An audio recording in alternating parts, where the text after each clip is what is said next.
ನಮಸ್ತೆ ಗೆಳೆಯರೆ, 2024ರ ಮಹಾರಾಜ trophy T20 ಟೂರ್ನಿಯಲ್ಲಿ ಮೈಸೂರು ವಾರಿಯರ್ಸ್ ತಂಡ ಚಾಂಪಿಯನ್ ಆಗಿದೆ.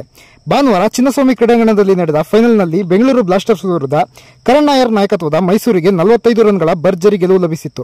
ಇದರೊಂದಿಗೆ ಕಳೆದ ಬಾರಿ ಫೈನಲ್ ಸೋಲಿನ ಕಹಿಯನ್ನು ಮರೆತು ಮೈಸೂರು ತಂಡ ಚೊಚ್ಚಲ ಬಾರಿ ಟ್ರೋಫಿಯನ್ನು ಮುಡಿಗೇರಿಸಿಕೊಂಡಿದೆ.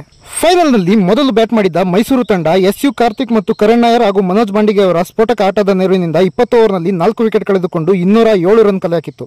ದೊಡ್ಡ ಗುರಿ ನೋಡಿ ಕಂಗಾಲಾಗಿದ್ದ ಬೆಂಗಳೂರು ತಂಡ 8 ವಿಕೆಟ್ ಕಳೆದುಕೊಂಡು 162 ರನ್ ಮಾತ್ರ ಗಳಿಸಿ ಸೋಲನ್ನಪ್ಪಿಕೊಂಡಿತು. ಬೆಂಗಳೂರು ತಂಡದ ಕ್ಯಾಪ್ಟನ್ ಮಯಾಂಕ್ ಅಗರ್ವಾಲ್ 6 ರನ್ ಗಳಿಸಿ ಮೊದಲ ಓವರ್ನಲ್ಲಿ ಔಟ್ ಆಗಿದ್ದು ತಂಡಕ್ಕೆ ಮುಳುವಾಯಿತು. ಬಳಿಕ ಬೆಂಗಳೂರಿನ ಬ್ಯಾಟರ್ಗಳು ಪೇಲಿಯನ್ ಪರೇಡ್ ನಡೆಸಿದರು.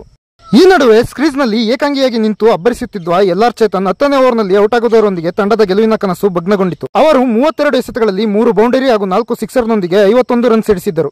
ವಿದ್ಯಾಧರ್ ಪಾಟೀಲ್ ಹಾಗೂ ಕೆ ಗೌತಮ್ ತಲಾ 2 ವಿಕೆಟ್ ಪಡೆದು ಮೈಸೂರು ವಾರಿಯರ್ಸ್ ಪರ ಮಿಂಚಿದರು. ಇದಕ್ಕೂ ಮೊದಲು ಟಾಸ್ ಸೋತು ಮೊದಲು ಬ್ಯಾಟಿಂಗ್ ಮಾಡಿದ ಮೈಸೂರು ವಾರಿಯರ್ಸ್ ತಂಡ ಉತ್ತಮ ಆರಂಭ ಪಡೆಯಿತು. ಎಸ್ ಯು ಕಾರ್ತಿಕ್ ತಂಡಕ್ಕೆ ಅಬ್ಬರದ ಆರಂಭ ಒದಗಿಸಿಕೊಟ್ಟರು. 2ನೇ ವಿಕೆಟ್ಗೆ ಅವರು ಕರಣ್ ಜೊತೆಗೂಡಿ 81 ರನ್ ಸೇರಿಸಿದರು. 44 ಬಾಲ್ಗಳಲ್ಲಿ 7 ಬೌಂಡರಿ 3 ಸಿಕ್ಸರ್ ಸಹಿತ 71 ರನ್ ಸಿಡಿಸಿ ಕಾರ್ತಿಕ್ 14ನೇ ಓವರ್ನಲ್ಲಿ ಔಟ್ ಆದರು. ಮೊದಲು ನಿಧಾನವಾಗಿ ರನ್ ಗಳಿಸಿದ್ದ ಕರಣ್ ಕೊನೆಗೆ ಅಬ್ಬರದ ಬ್ಯಾಟಿಂಗ್ ಪ್ರದರ್ಶಿಸಿದರು. ಅವರು 4ನೇ ವಿಕೆಟ್ಗೆ ಮನೋಜ್ ಬಾಂಡಿಗೆ ಜೊತೆಗೂಡಿ ಕೇವಲ 15 ಎಸೆತಗಳಲ್ಲಿ 48 ರನ್ ಚೆಚ್ಚಿದರು. 18ನೇ ಓವರ್ನಲ್ಲಿ ಕರಣ್ ನಾಯರ್ 45 ಬಾಲ್ಗಳಲ್ಲಿ 66 ರನ್ ಸಿಡಿಸಿ ಔಟ್ ಆದರು.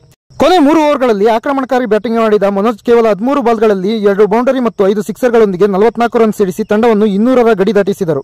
ಬೆಂಗಳೂರು ತಂಡದ ಪರ ನವೀನ್ 2 ವಿಕೆಟ್ ಕಿತ್ತು ಮಿಂಚಿದರು. ಬೆಂಗಳೂರು ಬ್ಲಾಸ್ಟರ್ಸ್ ತಂಡ ಮಹಾರಾಜ ಟ್ರೋಫಿ ಟೂರ್ನಿಯಲ್ಲಿ 2ನೇ ಬಾರಿ ಫೈನಲ್ನಲ್ಲಿ ಸೋತು ಪ್ರಶಸ್ತಿ ತಪ್ಪಿಸಿಕೊಂಡಿತ್ತು. 2022ರ ಚೊಚ್ಚಲ ಆವೃತ್ತಿಯಲ್ಲಿ ಫೈನಲ್ಗೇರಿದ್ದ ತಂಡ ಗುಲ್ಬರ್ಗಾ ಮಿಸ್ಟಿಕ್ಸ್ ವಿರುದ್ಧ ಸೋತು ರನ್ನರ್ ಅಪ್ ಆಗಿತ್ತು. ಇನ್ನು ಮೈಸೂರು ತಂಡ ಕಳೆದ ಆವೃತ್ತಿಯಲ್ಲಿ ಫೈನಲ್ ಪ್ರವೇಶಿಸಿದ್ದರೂ ರನ್ನರ್ ಅಪ್ ಸ್ಥಾನಕ್ಕೆ ತೃಪ್ತಿಪಟ್ಟುಕೊಂಡಿತ್ತು. ಆದರೆ ಈ ಬಾರಿ ಮೈಸೂರು ತಂಡ ಬೆಂಗಳೂರು ತಂಡವನ್ನು ಸೋಲಿಸಿ ಚಾಂಪಿಯನ್ ಪಟ್ಟ ತನ್ನದಾಗಿಸಿಕೊಂಡಿದೆ. ಒಟ್ಟಾರೆ 1 ತಿಂಗಳ ಕಾಲ ನಡೆದ ಕ್ರಿಕೆಟ್ ಹಬ್ಬದಲ್ಲಿ ಮೈಸೂರು ಮಹಾರಾಜರು ಮಹಾರಾಜ ಟ್ರೋಫಿಯನ್ನು ತಮ್ಮ ಮುಡಿಗೇರಿಸಿಕೊಂಡು ಮಿಂಚಿದ್ದಾರೆ.